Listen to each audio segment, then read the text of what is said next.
across the UK, across continental North America, and around the world on the internet, by webcast and by podcast. My name is Howard Hughes, and this is The Unexplained. Thank you very much for keeping faith with the show, and also thank you for your recent emails. Great ones, good guest suggestions, and some very good comments from every corner of our globe. A lot of you pointing out some problems we're having at the moment with iTunes. The last couple of shows have not appeared on iTunes. We have been putting them there, and for some reason they have been disappearing. So if you would also like to put some pressure on iTunes and try, as we're trying, to get them to fix that problem, hopefully we'll get somewhere. Thank you to David for your email. Mark Doyle, who was a big fan of Gregory Sams and the last show we did, and Mark Doyle said that just like Gregory Sams, he's discovered that when he eats food that's been packed full of chemicals and testosterone and all kinds of stuff, meat I'm talking about, it can have an adverse effect on his mood, which is something that Gregory Sams talked about.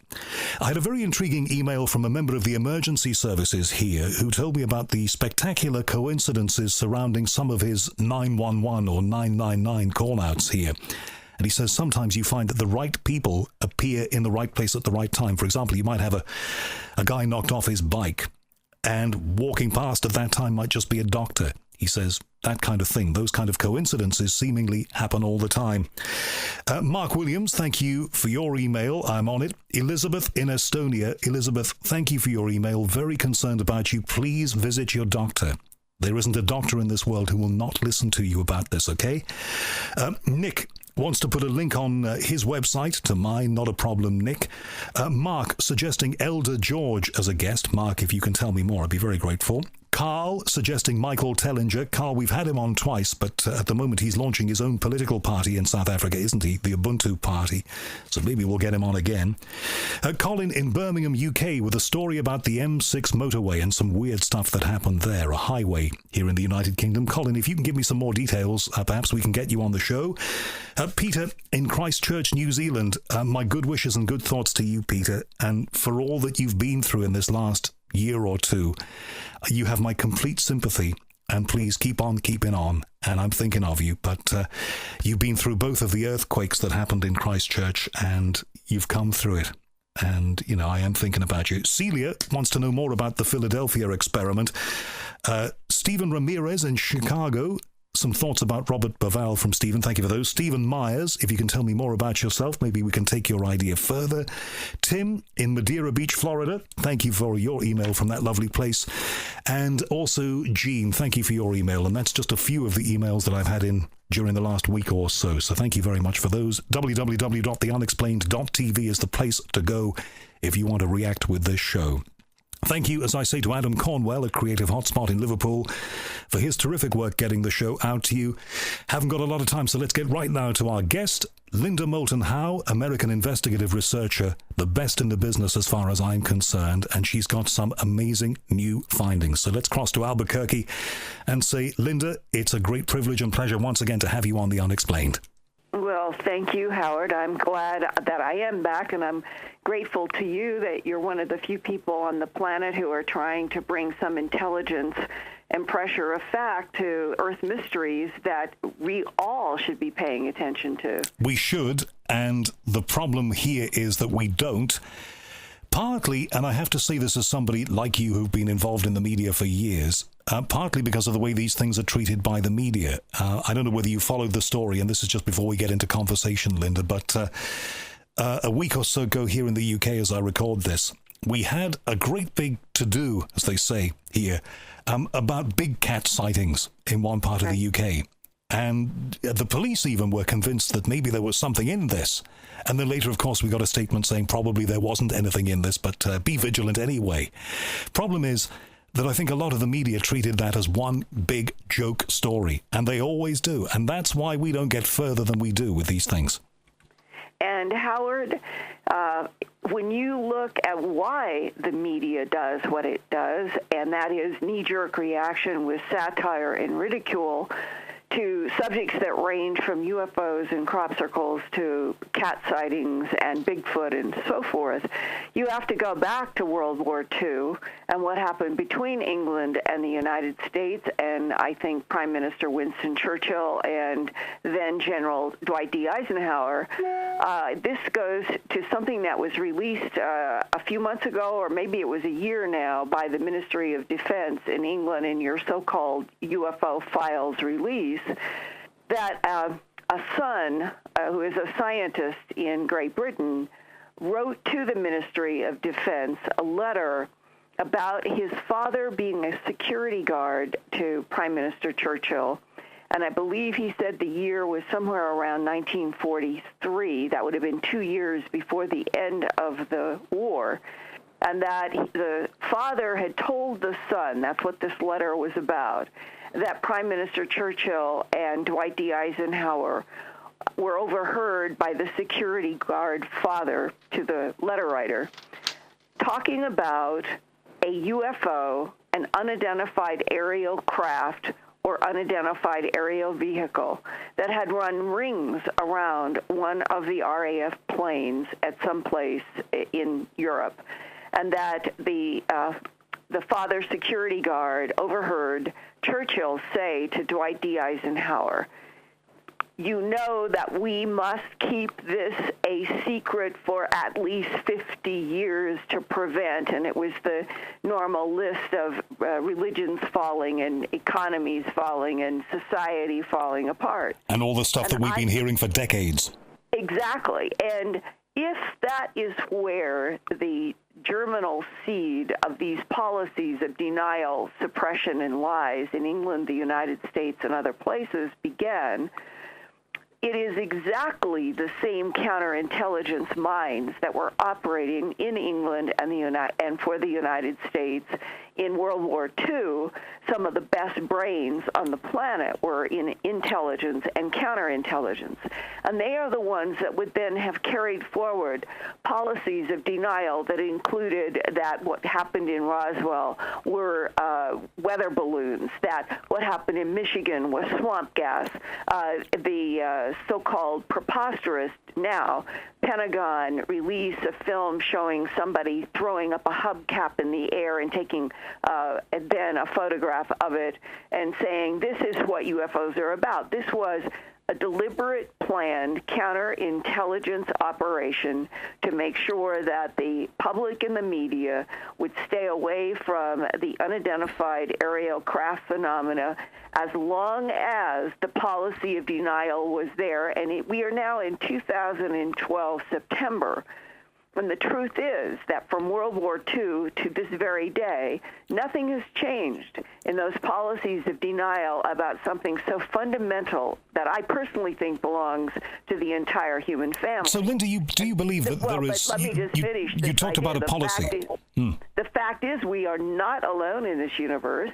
We have never been alone, and this is what the governments, your country and my country, have been trying to keep from the public and the media, and that's why you get this satire when something like one of these black cat sightings occurs, and the media automatically uses it to laugh at on the news. So you think that there's a policy that, as you say, has lasted for decades and decades and decades, and that has fathered, certainly in this country, maybe to an extent in your own country, a culture of rubbishing stories like this, because the overall ethos is one of denial.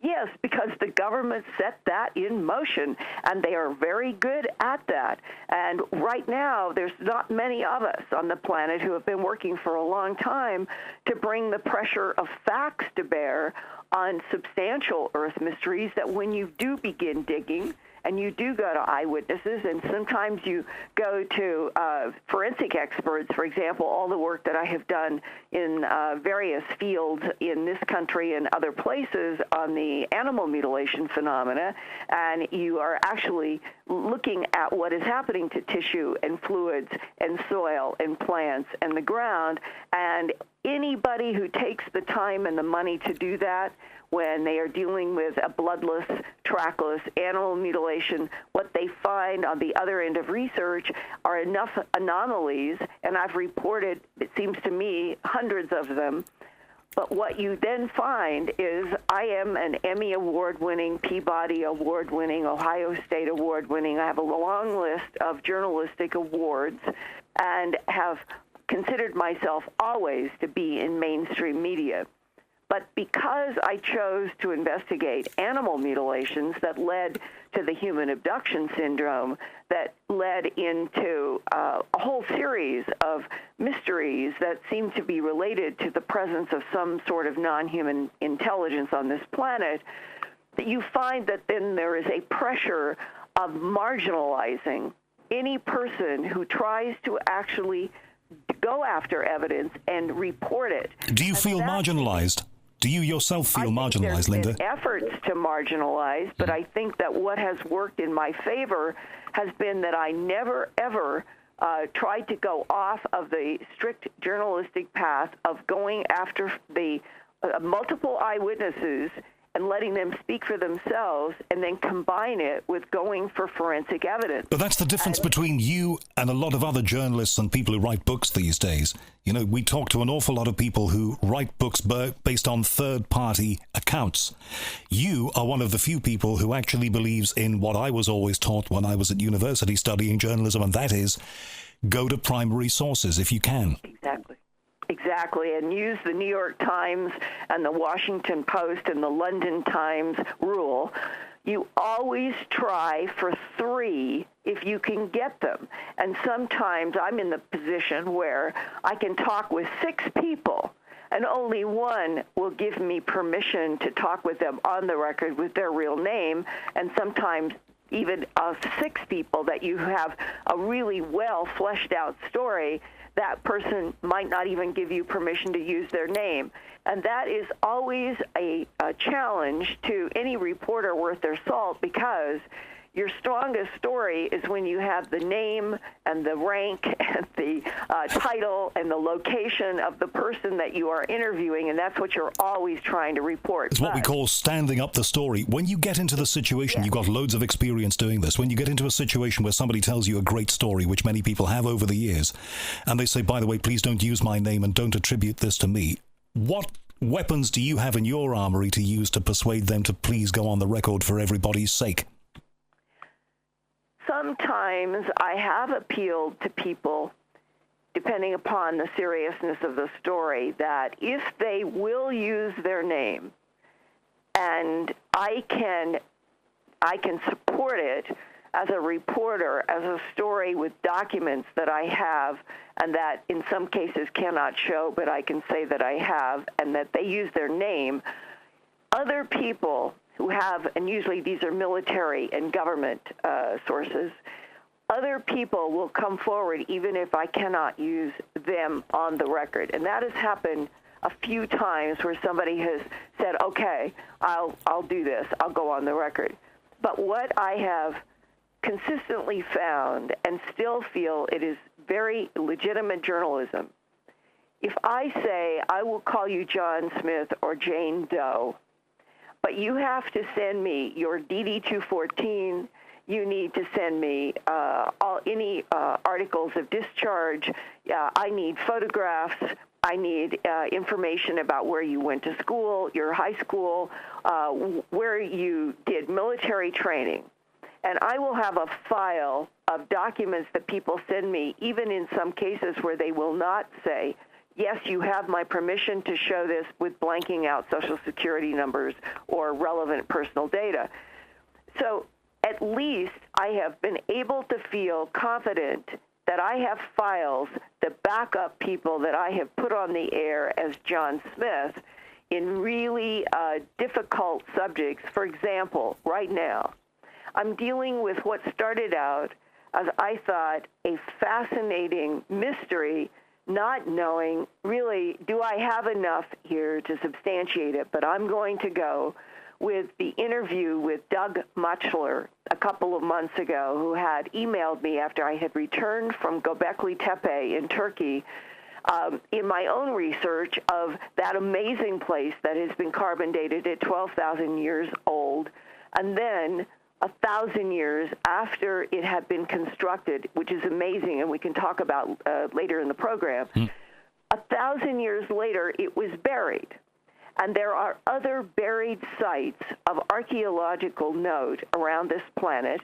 And when this Doug Mutchler heard me doing reports at Earth Files and on Coast to Coast AM radio about this amazing hilltop site covering 30 acres that had been completely buried over in ways still undetermined, it sparked in his mind what he said when he contacted me, that when he was working in Army counterintelligence in Anchorage, Alaska, at Fort Richardson, that in either the last week of November or the first week of December of 1992, he and 39 other guys, a total of 40, were in an orderly room where there was a television set on base at Fort Richardson in Alaska, and they watched with their mouths open as a program described the discovery of a large pyramid, larger than Cheops in Egypt, underground, literally fully under the surface of the earth in Alaska,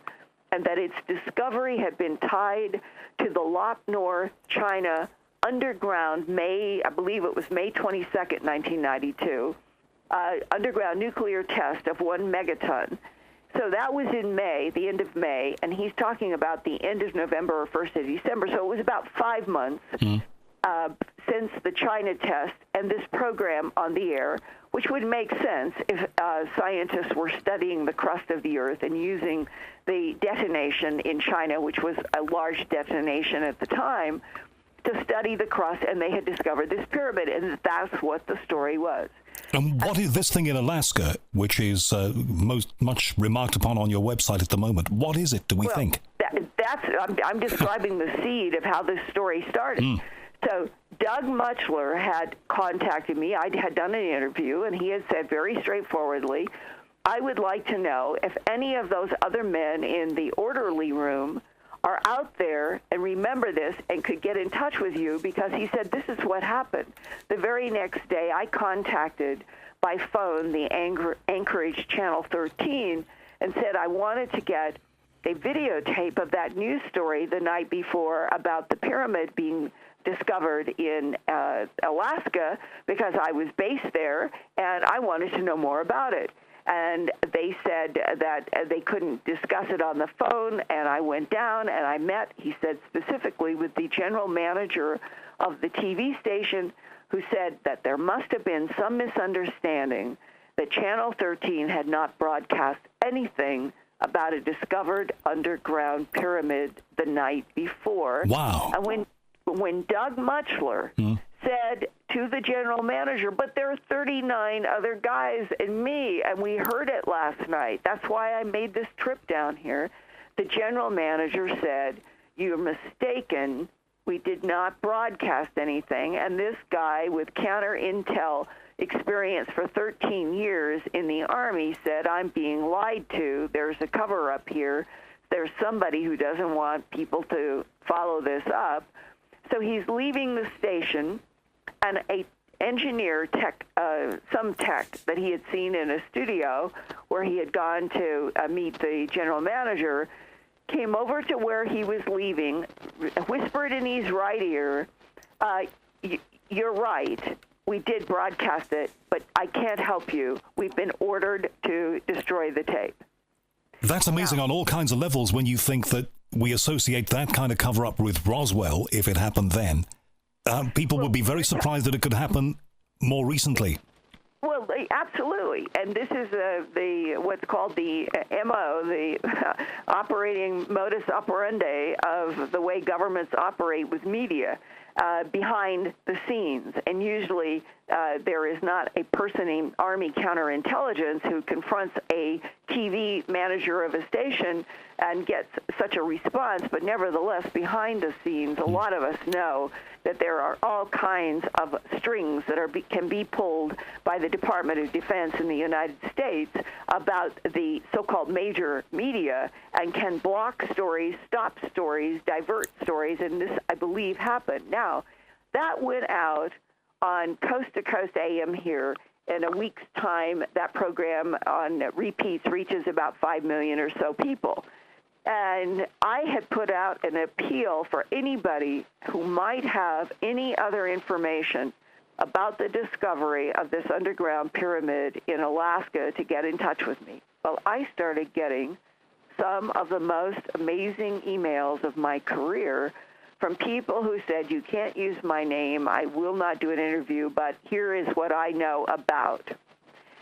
And one of those was a man describing his father as having worked for Western Electric, which was associated with the Bell system back in the late 40s going into the 50s, and that his father had worked on an underground pyramid in the years 59 to 61 in Alaska, and gave me a whole bunch of details. Excuse me. And I called him and asked if he would talk with me on the record, and would I be able to use his father's real name. He sent me, at my request, he sent me all kinds of information about his father with his father's real name, in the Western Electric badge, in the Navy discharge papers, in his Pioneers of America pin, which the only people who could ever have that pin, and the only people who would really know about that pin were people who worked for Western Electric, and a whole bunch of other stuff to establish that his father is who he was saying his father was. And we did another interview, but in this case, again, this is in falling into that category where I now have files on the father of everything that I needed and asked for.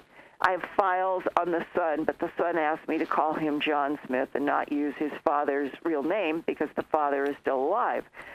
Well, this then extended the story into a description of the father saying that between 59 and 61, he went in an elevator, just like one of these mining shaft elevators, down 700 feet to the base of a pyramid where he worked on what were conduits, and the goal had to do with the energy that could be transmitted from this pyramid, and saying that it somehow enhanced energy transmission.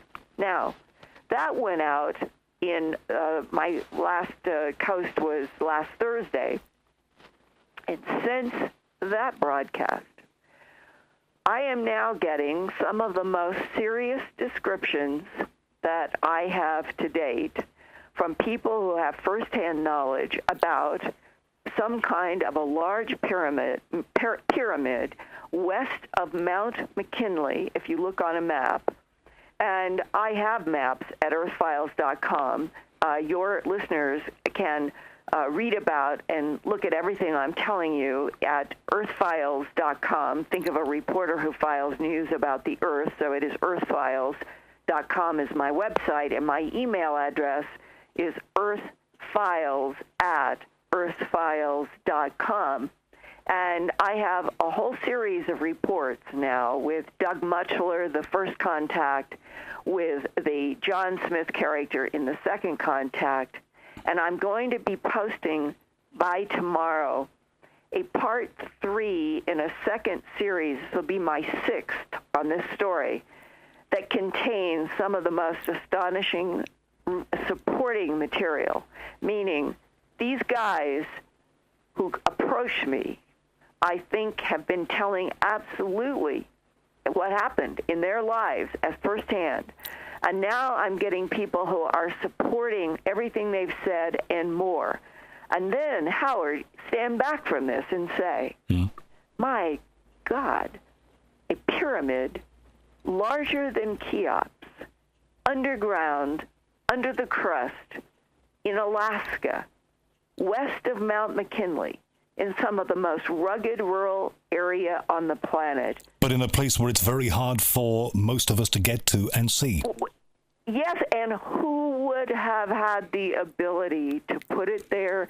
And even the John Smith person said that he had talked with his father about whether non-humans had built it, and the father's only reply was, the technology was unknown to all who worked at the site. What do you think that means? What do you think that means, Linda? I think think it means that whoever put pyramids all over this planet, which would include Cheops in Egypt, perhaps, that those pyramids, that now another area of ridicule by the so-called mainstream media, or we'll say even ignoring, such as the Bosnia pyramids, other areas where there are now claims that there might be pyramids under Antarctic ice, that what it seems to be being suggested, and you haven't been exposed yet to the emails that I've been receiving, is that there appears to be a grid of pyramids around this planet, that our government and probably your government caught on to the fact that there was a way to have energy flowing between pyramids, and that was constructed and used by somebody other than human. Are you suggesting that the likes of Obama and the likes of David Cameron in the United Kingdom and all the other heads of state are aware of this but don't talk about it? I don't think they've ever been briefed. So this is at a level even beyond them? Yeah, I think this is part of these, like the Churchill, Eisenhower, they may have known, and there may have been a Majestic 12 that Truman had, but in terms of general passage of the baton about extraterrestrial biological entities having been based and terraforming this planet for millions of years, which I think is the length of time, millions of years, that whatever inside agencies feel that they have hard knowledge about that fact, this is not something that has been passed from, we'll say, the inner, as Bob Wood, if Robert Wood were part of this conversation, who worked for McDonnell Douglas, he has become absolutely convinced that Truman had this small coterie of the Majestic 12 group. Some people said they were called the Majority 12 group, and that there was just like between Prime Minister Churchill and General Eisenhower, as suggested in the MOD release, that they made a decision between the two of them that there would be a policy of denial for 50 years. They may have been two, and maybe there were another 12 in England and 12 in the U.S. that had a need to know. No one else would have a need to know. And that firm grip on need-to-know knowledge is the way that military establishments have generally kept control of information. There's only one potential problem, though. You had so much response to the first time and the second time you appeared on Coast and talked about this, and you got this torrent of emails that I'm fully expecting to get to, and I will pass them on to you.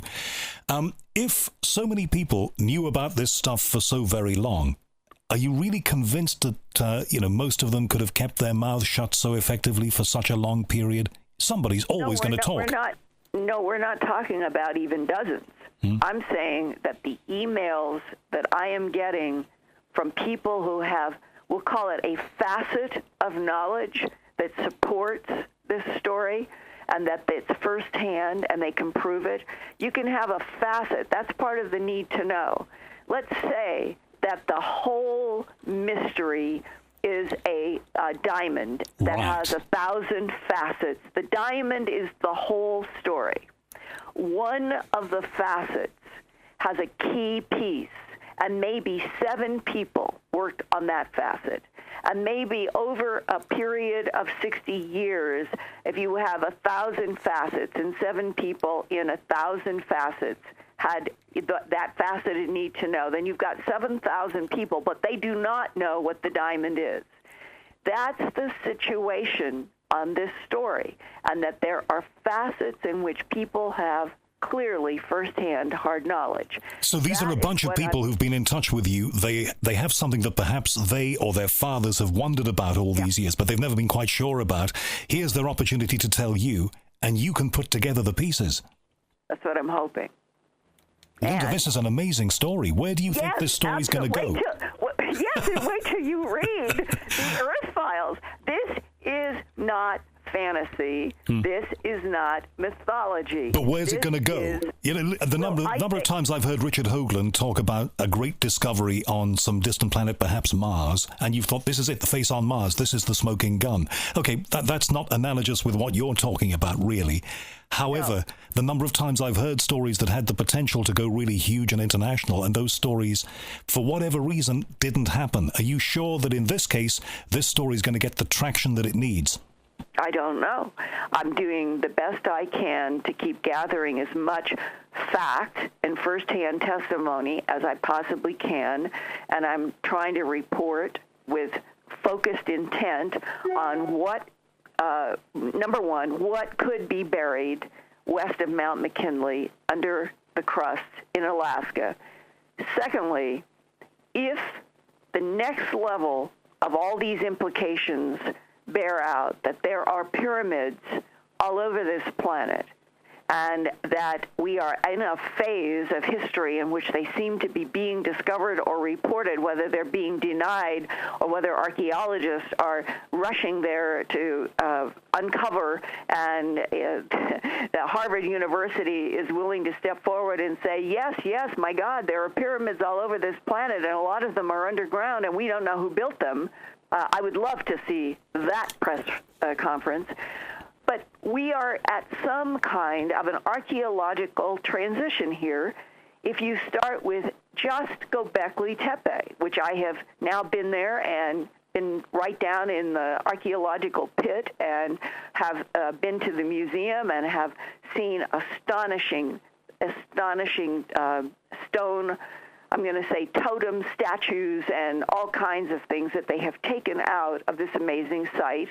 And if you start in your mind right now and say, we have a 30-acre hill site in southern Turkey, very near the northern Syrian border, covers 30 acres, that Klaus Schmidt from Germany, a well-respected and meticulous archaeologist, started working there in 1994 with no one knowing what was being discovered.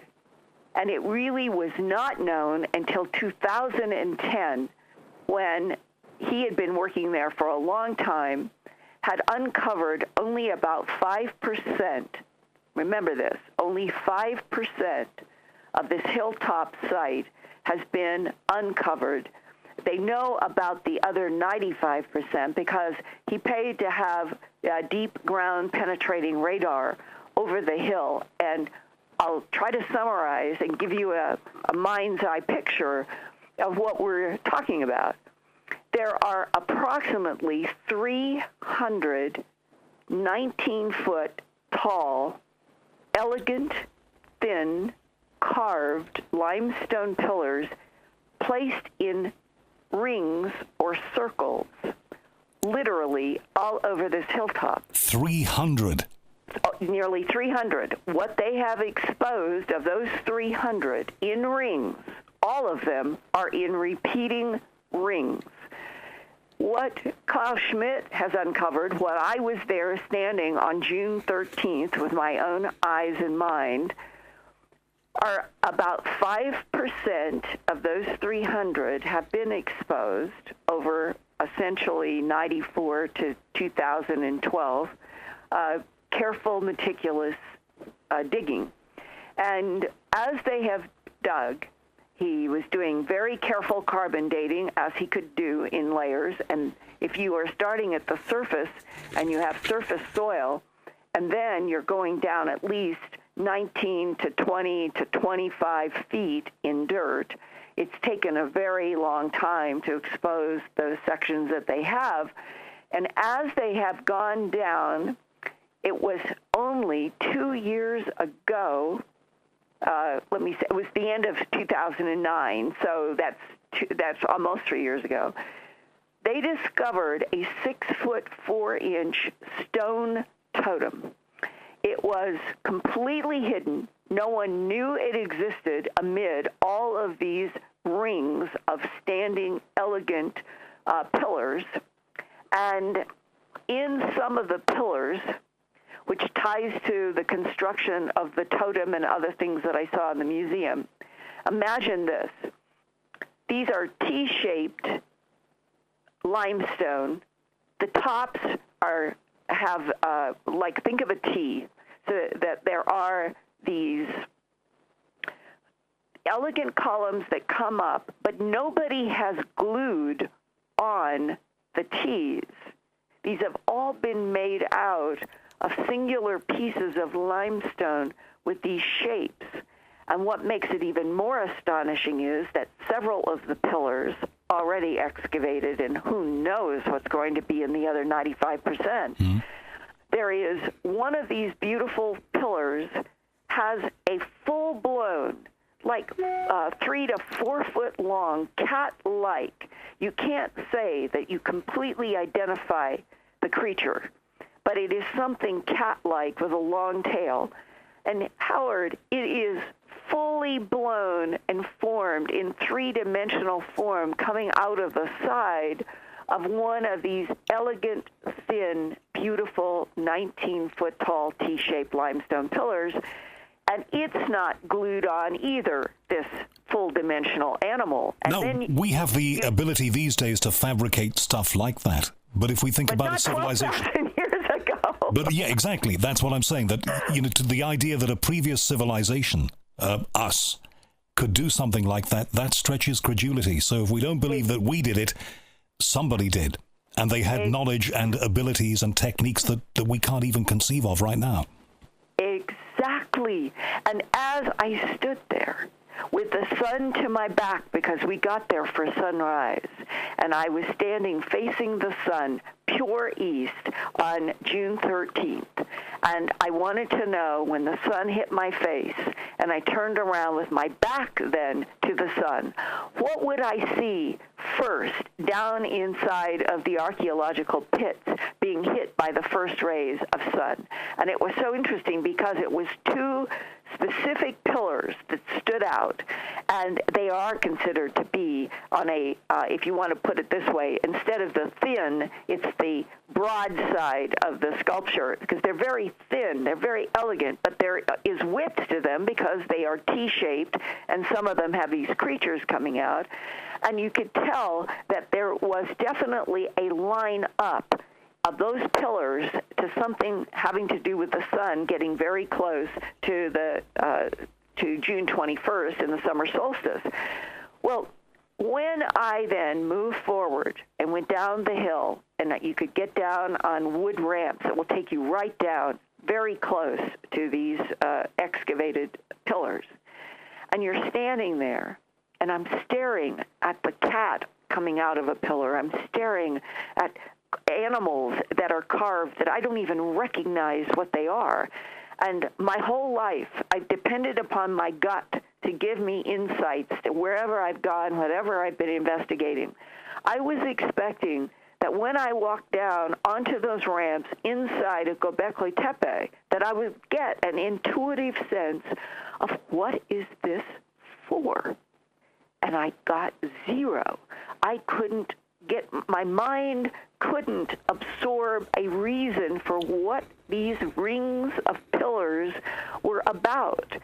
And later that day, I did an interview with Robert Schoch, PhD geologist, did his PhD work at Yale, now teaches at Boston University, and it was Robert Schoch who 20 years ago, I think now, went to Egypt with John Anthony West because they both were becoming convinced that the Sphinx had water weathering on it, not wind, and that if it had water weathering in terms of the research they had done 20 years ago, it meant that the Sphinx had to be much older than the alleged 4,000, 5,000 year sort of line that was drawn in the sand by academics then, that civilization began 4,000, 5,000 years ago, and that Sumer and Mesopotamia and Egypt were the beginning and all of that.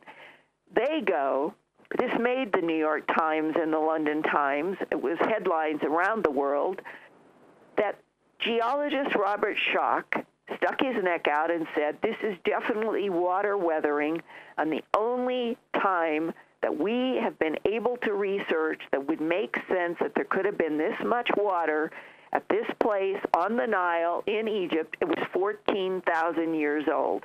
That was sensational, and they were attacked. They were attacked rigorously by archaeologists saying that this was phantasmagoria. But Robert Schoch, geologist with a Yale PhD, stuck to his guns. And where are we now in 2012? There are whole TV programs that are done about the water weathering of the Sphinx, which is Robert Schoch's first work. So who am I with in Göbekli Tepe in June of 2012, but none other than that same Robert Schoch, who is going because he is convinced that Göbekli Tepe is some kind of a Tibetan bell ringing to anybody who is willing to look and listen, that there was something here on this planet capable of doing that hilltop 12,000 years ago with these astonishing creatures coming out of pillars. And I'm going to tell you about the Totem. I have not forgotten, but it leads to something else even more astonishing. So I just want you all to kind of grasp with me that the same geologist who was there and was part of the headlines on the Sphinx is now there with us at Göbekli Tepe, and I do an on-the-record with a videotape and an audio tape running, and I ask him, the same context that I had no sense of what Göbekli Tepe is for, and this is what Robert Schoch said on the record to me in June. Well, as I look at these T-shaped, thin pillars, he said, what comes into my mind are tuning forks. And he said, I think that there is something about the construction of all of these tall, thin limestone pillars, limestone acting like a crystal, placed in rings all over this hill, that were made to resonate in some kind of frequency or frequencies. So this, and he's not the only person to be saying this at the moment, Michael Tellinger in South Africa is saying something. So this is about the power of sound, that these people understood the power of frequencies and the power of sound. And it ties to the underground pyramids. Wow. Because if we are truly at the bottom of this story, are extraterrestrial intelligences that have used this planet for millions of years, terraformed this planet for whatever were their own reasons, it would have involved a need for them to provide energy for whatever they were doing. And that the true reason for the pyramids to have the hollow centers that they have had, the true reason for stone circles literally all over this planet, including South Africa, that's the work of Michael Tellinger, including something as astonishing as 12,000-year-old Göbekli Tepe, and the hypogeum in Malta that resonates at certain frequencies, and that and now brand new work this summer that was reported about Stonehenge, scientists now thinking that Stonehenge could have been constructed in the stone rings the way they were, specifically curved for resonating in certain frequencies. That human society today doesn't even have a paradigm for thinking in terms of resonating stone, crystal, limestone, circles, pyramids in frequencies in order to perhaps generate energy. Now, this is a concept that has come up in what I'll call the research that I have done in the animal mutilation phenomena that was tied directly to the presence of extraterrestrial biological entities by sheriffs. It was law enforcement who said to me right from the beginning of my very first interviews in Colorado back in the fall of 1979, 33 years ago, Linda, the perpetrators of animal mutilations are, and this was the term the sheriffs used, creatures from outer space. And why did they say that? Because they themselves had seen beams of light coming down out of ovals or circles of light in the sky, or they had seen these fiery red-orange lights coming up out of the ground. Many law enforcement people, Howard, have seen orange-red lights either come up out of the ground or come out of the sky and go into the ground or split in two and take off in different directions. They're talking about technology that is not Homo sapien technology. It is someone else's, and the sheriffs, the deputies, the ranchers were dealing with that long ago. So now, that led me into this whole strange field of what would non-humans be doing on this planet mutilating animals. That was the first question. Now, 33 years later, I am dealing with archaeological astonishing discoveries that are raising the question over and over, what were non-human intelligences doing on this planet 12,000 years ago and much, much older, terraforming, mining, manipulating, and creating their structures that they knew how to build that would provide energy. That's where this story is headed. Now let me go to probably the most memorable moment in some ways out of the whole 2 weeks that I was in Turkey, and none of us were prepared for what we saw, including Dr. Robert Schoch. At the Göbekli Tepe site, it is 9 miles outside of a town known as Sanlurfa or Urfa, U-R-F-A. And over the period of time that Klaus Schmidt began taking away his first scoops of earth in 1994 and digging down around these remarkable pillars, he started finding very bizarre stone creatures. There's no other way. You're not looking at pieces that you recognize what it is. You just vaguely can say, well, it's definitely in the animal kingdom, but whose?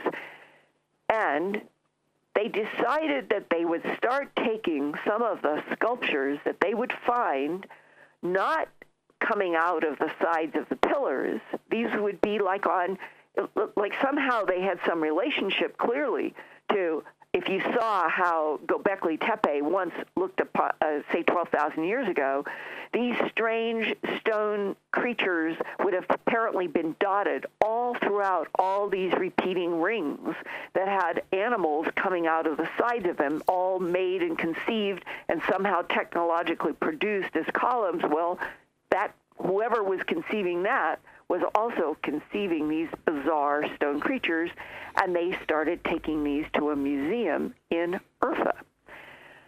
Well, while we were there on the 13th, we learned that only 1 week before our arrival, someone had come and stolen a brand new discovered creature, stone creature, from the Göbekli Tepe hillside. And everybody was alarmed and upset, and there was not much security there, and Klaus Schmidt had to go to Istanbul to talk with the government about the fact that now someone had gone to all the trouble to steal one of these stone creatures that had just been discovered, and that this was reinforcing the need to take all of the loose totems, sculptures to the Urfa Museum. Otherwise, that site that could end up being so significant, if what we're getting to here is in any way true, otherwise that site will be raped. Exactly. So now, that afternoon, we go to the Urfa Museum. We have had the astonishing sunrise experience, and none of us were prepared. You enter the Urfa Museum, and the first thing that you pass is what is called Urfa Man. They now have it encased for, thank God, for protection. You are, as a human in 2012, you are looking at something that was created 12,000 years ago, and it is astonishingly modern, meaning you're looking at what appears to be a nearly earless human head. It is done so well that it could be in the Museum of Modern Art in New York today, and no one would give a second thought. It is that sophisticated. And adding to the sophistication of this human head, I haven't gone to the body yet. I will. I'm just starting with the head, because you can't look away from the head when you walk into that museum and you walk around this plastic glass box that it's in, and you can't look away from the head for this reason. The eyes. The eyes are sockets that are like almost perfect circles, not the way a human eye is. These are almost perfect circles.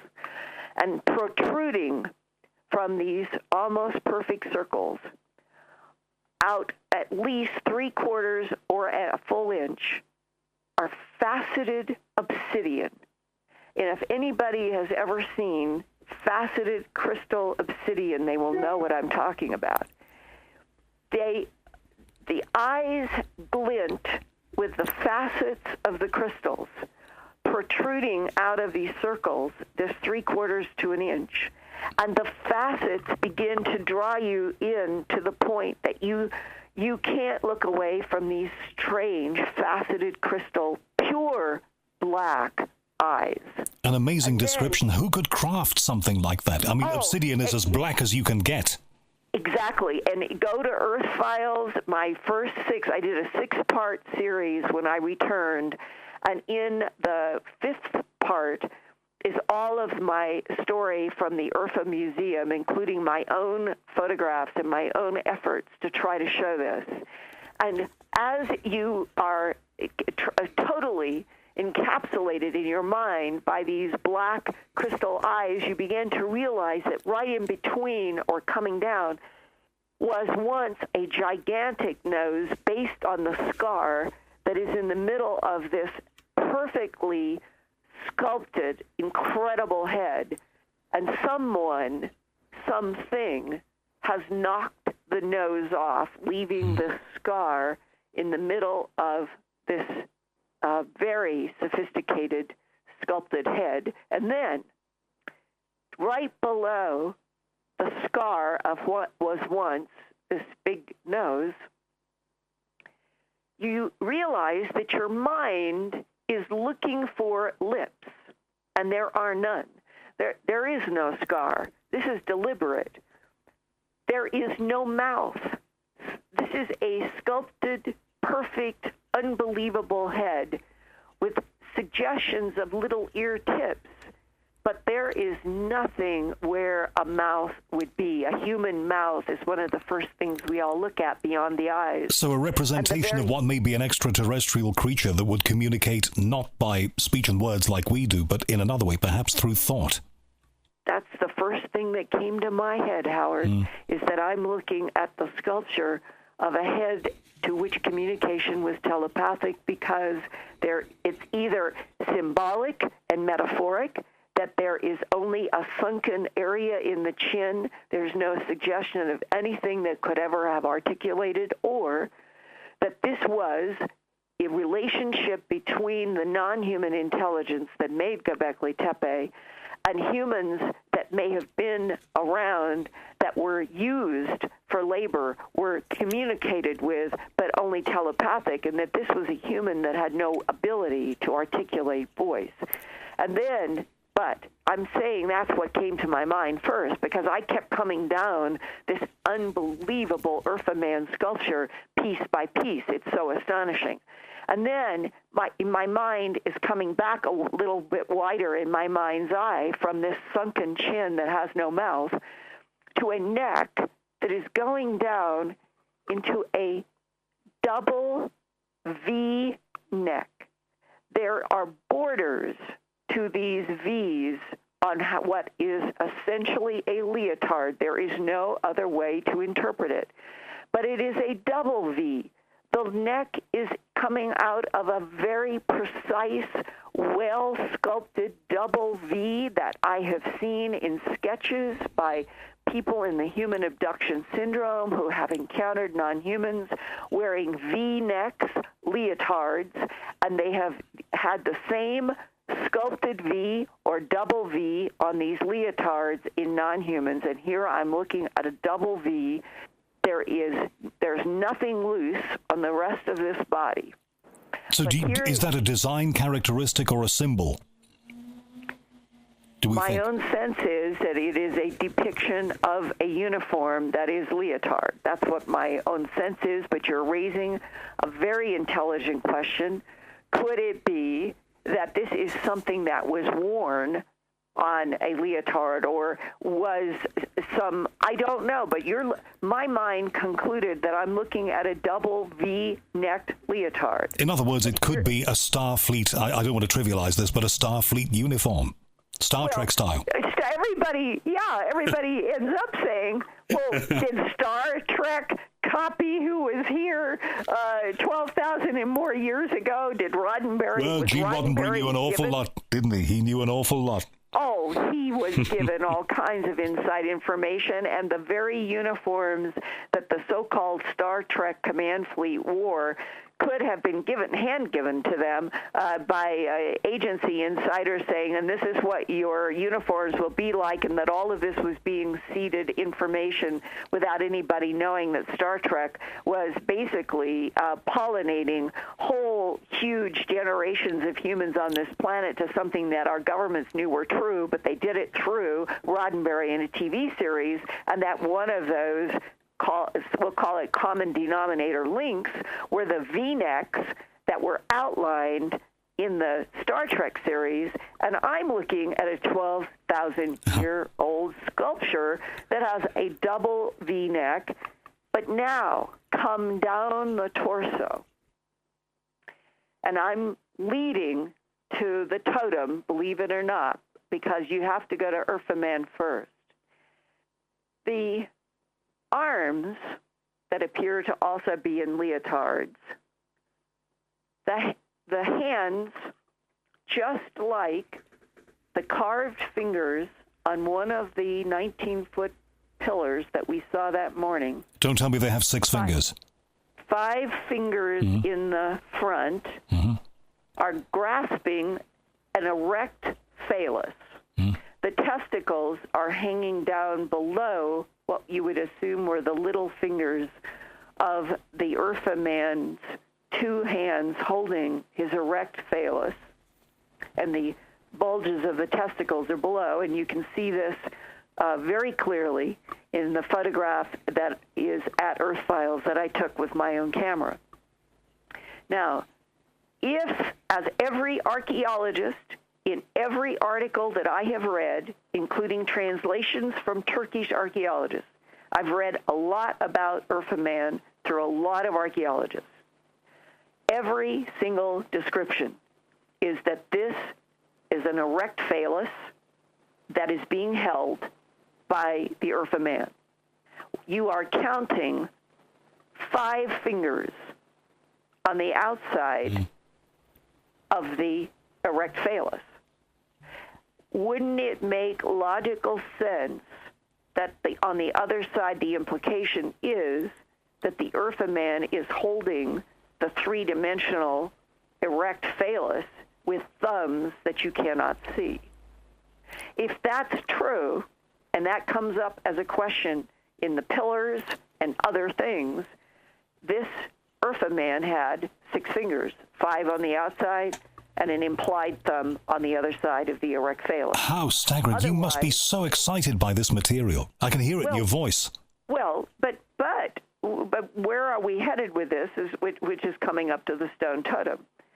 So you would expect, with all the details that I have described to you of this extraordinary sculpture of this Urfaman, that it would go to legs and feet. And instead, below the sculpture of the erect phallus, the well-defined fingers, arms, everything else, there is a peg. The peg is approximately 2 to 2.5 feet long. There's no legs and there are no feet. It is as if this whole thing was designed to be buried at least up to the phallus in the ground for reasons unknown, because the sculpture itself begs to have legs and feet, and it has only a peg.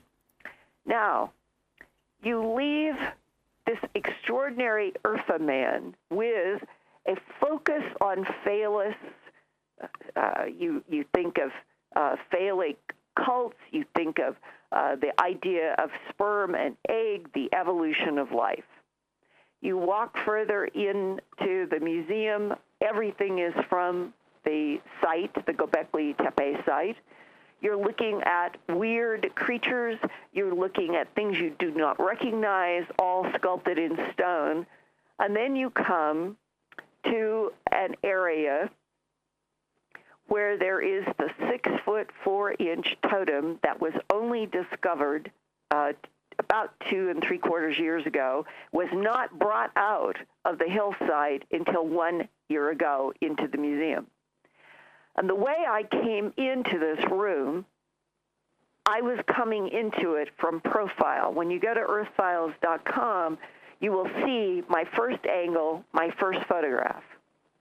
And I took that photograph because what hit me was that it looked like I was looking at I don't think monster is quite fair.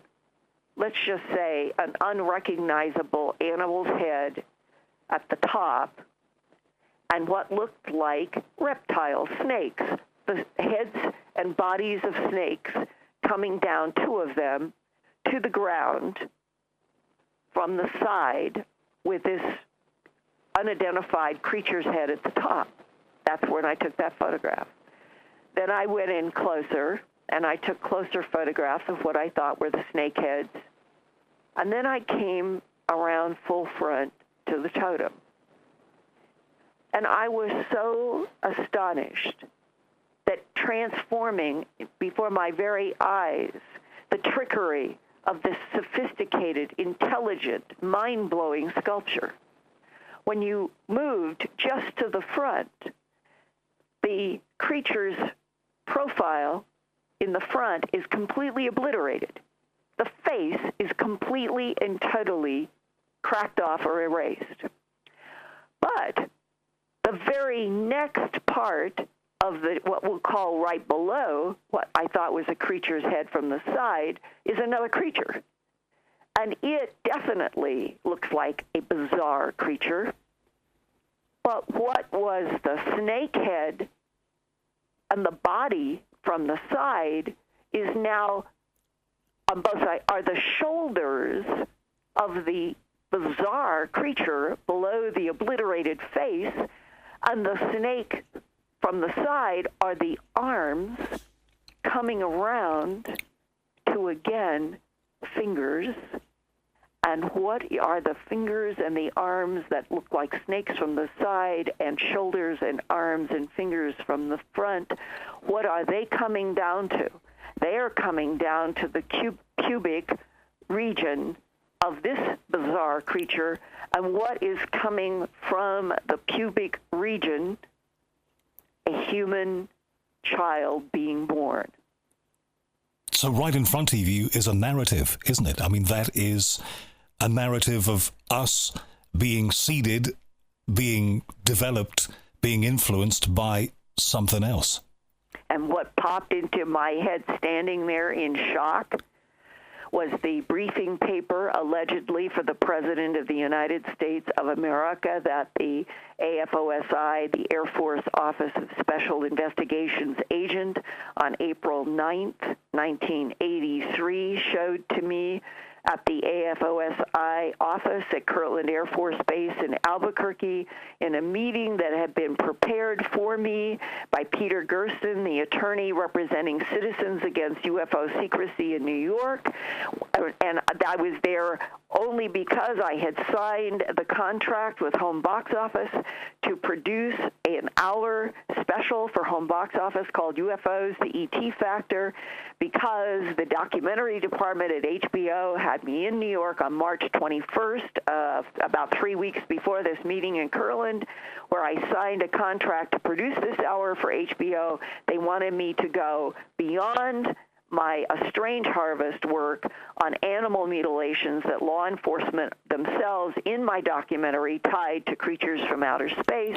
They wanted me to produce an hour that would tentatively be titled UFOs, the ET Factor, going beyond animal mutilations. And this meeting had been set up for me at Kirtland Air Force Base in Albuquerque by attorney Peter Gersten with the AFOSI agent who said he was going to give me names, addresses, phone numbers of witnesses to a landing of a craft in South Dakota and military involvement and all of that. I thought I would be there just to get names and addresses, leave, and work with Peter Gersten on a story.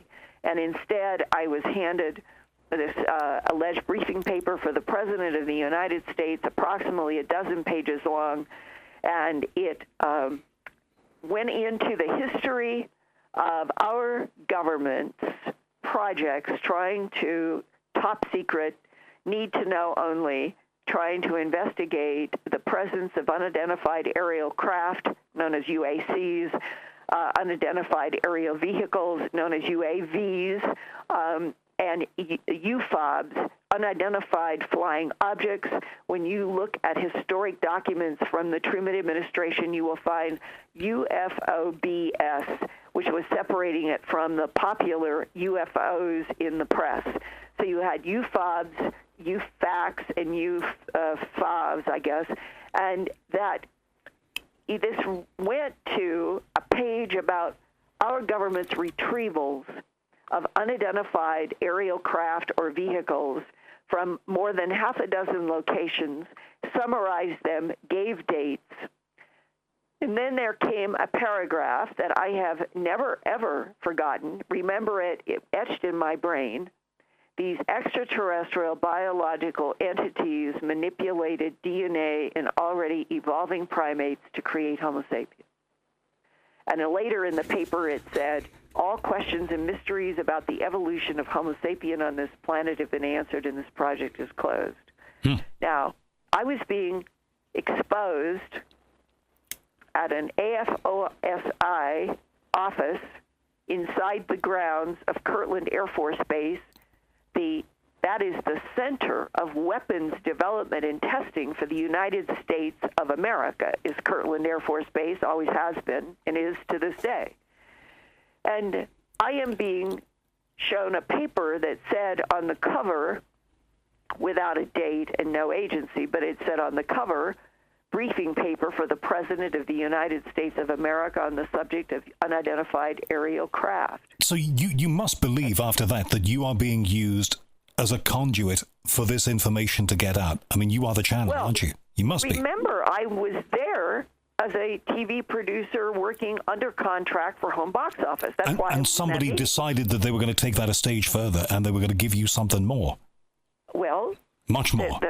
The odd thing is that the government worked overtime to prevent me from doing that HBO project, and that and I think it is an insight. What happened to me on the HBO project, I think, is an insight to the huge argument that has been going on inside of this government of the United States, probably since, I'm going to say, at least the early 60s or late 60s, in which there are factions who say everyone should know what we know, and other factions that constantly win out. No one is to know anything for another 2 generations, and they keep extending the 2 generations out. And that they, I think, expected that I would do something independently with what I had been exposed to, and yet every intuitive fiber inside Linda Moulton Howe was, unless you can get formal confirmation from somebody in this government, that's what HBO felt as well, you can't do anything with this material. Otherwise, you become like a shill. Anybody who runs with material that they don't have some kind of backing. The Alaska story is an example where I've not reported anything where it's not been somebody's firsthand testimony. So you had that great journalistic instinct just in case you were being set up for a fall by somebody. That's right. And for 2 solid years, through HBO backing away and saying, unless we, and the head of HBO HBO, I ended up having to go back to New York for yet another meeting because I said, here's what I've been exposed to. This is what they say that I'm going to be able to cover, which was to include actual footage of discs landing at Holloman Air Force Base, the famous story that Robert Emenegger also apparently was exposed to the same information I was exposed to. And when I had that meeting in New York 2 or 3 weeks after being exposed to this alleged formal briefing paper for a president, and I laid out everything that I knew to the HBO now highest executives, the one woman, Bridget Potter, who was second in command to Michael Fuchs back then in 1983, this clearly scared her. The subject matter scared her. It was very clear. She was scared of animal mutilations. She was scared of human abductions. And now she has a TV producer who has won Emmys and a National Peabody and all of this sitting in front of her, who is saying that I've been exposed to a presidential briefing paper that says extraterrestrial biological entities manipulated DNA and already evolving primates to create Homo sapiens. Because I told them everything. And she said, unless you can bring to me, and she was the one who had to sign off on the documentary project. And this was a quote, unless you can bring to me the President of the United States, the Vice President of the United States, the Secretary of Defense, and the Commanders-in-Chief in the Pentagon, we're not going to do it. I will not go forward with this project. And when I said, well, then what do you want me to do? She said, proceed and see if you can get me any of those people. That is fantastic. Linda Howe, for the entire rest of the year of 1983, started living a truly double life. I kept going as far as I could go with leads and leaks. And Gene Abinator, who was the director of Home Box Office underneath Bridget Potter and Michael Fuchs, she said, Linda, if you can come to me with anything, any proof, anything that we can take to Bridget Potter and say, we have this, we've got this person in the government who will stand up and say this much is true. She said, I want to do this. She was my cheerleader. She wanted to do this project. But what happened, that there were let's say that there were potential possibilities of my being able, even backlighted, to interview somebody who had firsthand, up-close interaction with one of the non-humans. That's what I'm just telling you is true. But I was going to have to do it in a very 60 Minutes, when 60 Minutes occasionally has done backlighted material to get, say, squeals on a money scandal. I was going to try to do the same thing on this. Even those began to disappear as if the fix were in. They had exposed X amount of information the way they did at Kirtland Air Force Base. I think they hoped that I would run with it. What? Me standing in front of a camera and saying, here's what happened to me, therefore they're extraterrestrials. But no, a reporter cannot do that. You were smarter than that, so you kind of outpaced them. You have to go to find somebody who's willing in some capacity, even backlighted, to support what you've been exposed to, right? So for 2 years, nobody heard anything from me about any of that. And eventually, I wrote that book, An Alien Harvest, that came out in 1989, my very first book. It has every single thing in it that happened to me and how and why. And it's a very important, I think, history book. And it includes tremendous amounts of my investigation and forensic evidence on the animal mutilations, including eyewitnesses and ranchers and deputies and others who were tying what they were experiencing out in rural lands directly to beams of light, red-orange spheres of light, to all all kinds of things that fell into the category of the non-human phenomenon. And Linda, our time on this fascinating conversation is running out, unfortunately, because my webmaster puts limits on how much that I can put up there, and I think we're reaching those limits. However, it seems to me, having talked to you very, very many times, you are very close to the culmination of a life's work. Maybe. Is that so? I know. Well, you know, Howard, all of us have wondered, will we be alive when the government stand up to those 1,000 microphones? Excuse me, it's allergy season here. Various all kinds of things that I'm allergic to are beginning to sprout. But when all of us have this dream, this fantasy, where finally the governments will stand up, tell the human family the truth. We're not alone in the universe. We never have been. This planet has been terraformed by other intelligences for millions of years. We just happen to be the latest intelligent life form that they manipulated into consciousness. We say the Earth is ours. It may not be. But, ladies and gentlemen, there is nothing that we have seen or experienced that would give us concern that we are dealing with anything that means to hurt us or harm the Earth. And it is about time that everybody is introduced to. Now, that's the question. Which ones? Under what circumstances? Would the non-humans be part of this press conference? Would they finally introduce someone? This has got to be the huge, huge stumbling block. How do any sitting politicians in any generation tell the truth about something that they are worried about will upend religions and so forth? And I stand back from that and say, it's time that the entire planet was told the truth, let the chips fall where they may, because when you realize that we are living on a planet that has been sculpted by lies, kept in, and I don't mean just since World War II.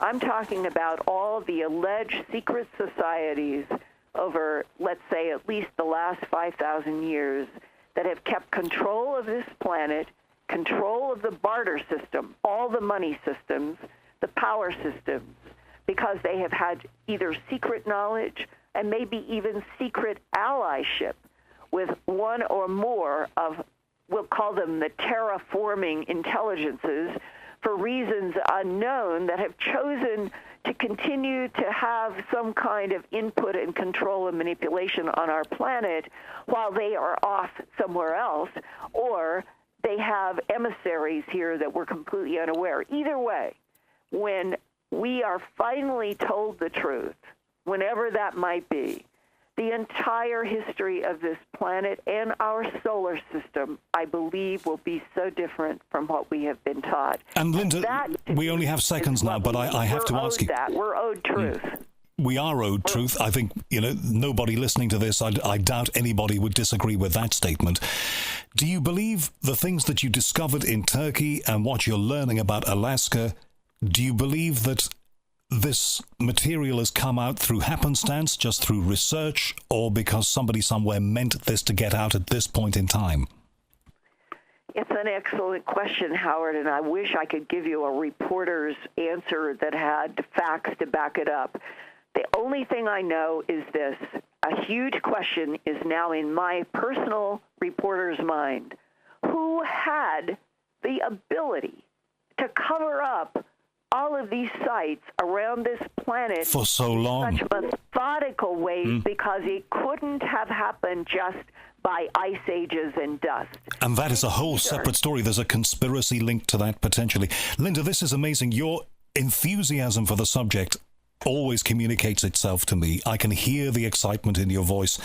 Please stay in touch with me and the Unexplained, Linda, because I want to put you on here again. Thank you very much. I've let you talk here. We've just done the longest edition of the Unexplained we've ever done, and I make no apologies whatsoever for that. And I really... May we all be curious about our planet and our place in this solar system and universe. And let's hope we both live long enough for some resolution to this particular drama to present itself, Linda. That would be nice, wouldn't it? Thank you, Howard, very much. Linda, thank you very much. The great Linda Moulton Howe, her website, earthfiles.com, and you can get a link to that website through my website, www.theunexplained. This has been a special edition of The Unexplained with Linda Moulton Howe in New Mexico. Thank you to Adam Cornwell at Creative Hotspot in Liverpool for devising the website, getting the show out to you, and above all, thank you to you for being part of this show, The Unexplained. I couldn't do it without you. My name is Howard Hughes. I'll be back soon with another edition of The Unexplained.